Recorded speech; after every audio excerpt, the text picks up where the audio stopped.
अल्हम्दुलिल्लाह। बिस्मिल्लाहिर्रहमानिर्रहीम अल्हम्दुलिल्लाह रब्बिल आलमीन। खुदा की लानत और झूठों पर और मुफ्सदीन पर दरूद बर मोहम्मद वाले मोहम्मद अलैहिस्सलाम। अस्सलाम वालेकुम वरहमतुल्लाहि वबरकातुहू। उम्मीद है कि आप तमाम साहिबान ईमान खैर व आफियत से होंगे। अज़ीज़ान गिरामी, ये जो कहा जाता है कि अगर मेरे बाद कोई नबी होता तो फलां होता, मुझे इससे कोई गर्ज नहीं है कि फलां होता या फलां होता, कतई नज़र इससे कि इसकी सनद क्या है, जबकि इसकी सनद में ज़ुफ़ पाया जाता है और दरायतन भी ये रिवायत सही नहीं है। इंशाअल्लाह ज़िंदगी रही तो किसी मौके पर मैं जो है वो सनद के हवाले से भी गुफ्तगू करूँगा, मगर मैं आज यहाँ पर जो बात करने जा रहा हूँ और जो फ़िक्र तमाम उम्मत मुसलमान पर छोड़ने जा रहा हूँ, खुदारा उस बात को सोचिए। ये नहीं होता, अहले इल्म जानते हैं जो मैं बात करने जा रहा हूं कि ये नहीं होता कि फलां की बस रिवायत सही है तो बस वो काबिल कबूल हो जाए ना, बल्कि रिवायत की जो सनद है उसके साथ साथ उस हदीस के मतन को भी देखा जाता है। उसका मतन सही है कि नहीं, सनद सही हो मगर मतन रकीक हो। यकीनन अहले इल्म जानते हैं कि असूल है कि कबूल नहीं किया जाता, मतन सही है, सनद में कहीं ज़ुफ़ पाया जाता है तो उलमा उसे कबूल कर भी लेते हैं। बहरहाल अब चलते हैं इस बात के मतन के ऊपर कि ये जो कहा जा रहा है कि अगर मेरे बाद कोई नबी होता, अगर मेरे बाद कोई नबी होता तो साहिब यहीं पर रुक जाइए। नबी होने के लिए कुछ सिफात का होना लाजिम है। मसलन विलादत पाक हो, शजरा पाक हो, वालिदैन मुमिन हो, खुद कभी वो निजासत में मुब्तला न रहा हो, हर तरह के रिज से दूर रहा हो, इखलाक हसना का मालिक हो, तमाम लोगों से ज्यादा इल्म रखता हो, शुजाअत में उससे ज्यादा कोई ना हो,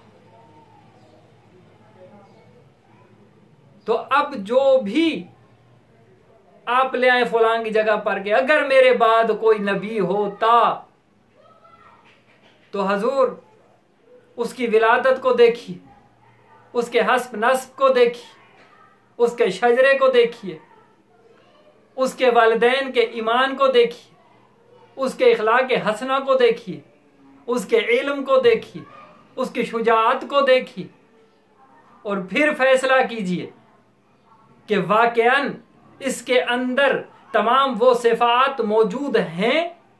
और फिर आप अगर इस बात पर गौर करें कि मेरे बाद, यानी रसूल खुदा फरमा रहे हैं, अगर मेरे बाद अब जो नबी मोहम्मद के बाद आता तो उसका मकाम क्या होना चाहिए, मंजिलत क्या होनी चाहिए।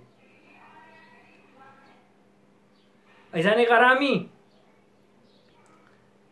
लाजिम बात है कि जो सिफात रसूलुल्लाह के अंदर पाई जा रही है उन तमाम सिफात का कम से कम मालिक उस शख्स को तो होना चाहिए। अब जिसकी विलादत मशकूक हो, नसब पाक ना हो, वालिदैन या अजदाद कुफ्र में मरे हों, इल्म ऐसा हो कि मसले फलां फलां से जाकर पूछे जाते हों, इल्म ऐसा हो कि खुद ऐलान कर दिया जाता हो कि फलां औरत भी मुझसे ज्यादा इल्म रखती है, शुजाअत ऐसी हो कि अलम दुश्मन के सामने फेंक कर हर मैदान में फरार होते रहे हों, तो हजूर इखलाक हसना ऐसा हो कि उम्महातुल मोमिनीन क्या उठे कि तू अजड और अखड़ मिजाज का है, तो बस फैसला अब आपने करना है। क्या ऐसा शख्स इस हदीस पर पूरा उतरता है? तहकीक कीजिए, मैदान खुला हुआ है। मेरी बात पर ईमान ना लाइए, मेरी बात पर यकीन ना कीजिए, तहकीक कीजिए। तहकीक का दरवाजा तो सबके लिए खुला हुआ है। और बिलफर्ज अगर ये बात सही मान भी ली जाए तो फिर मेरा सवाल यह है कि जब नबी इसने होना था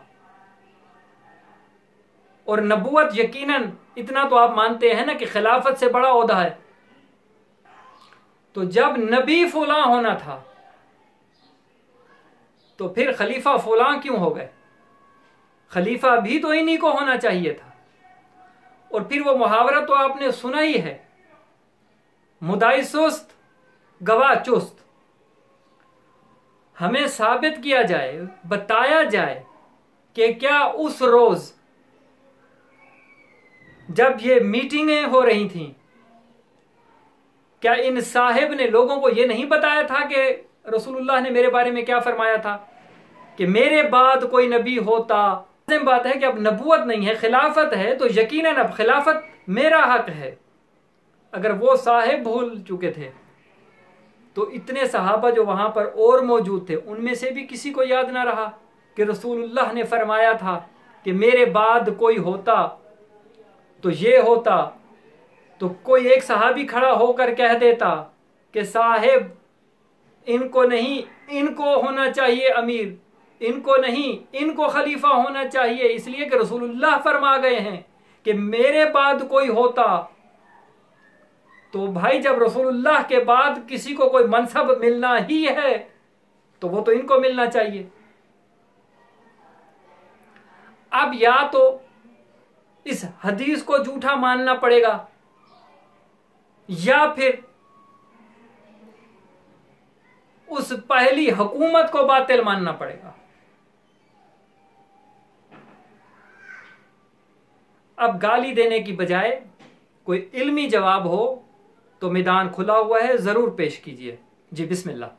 और इस बंदा हकीर को इजाजत दीजिए। अपना ख्याल रखिएगा। वस्सलामु अलैकुम वरहमतुल्लाहि वबरकातुहू।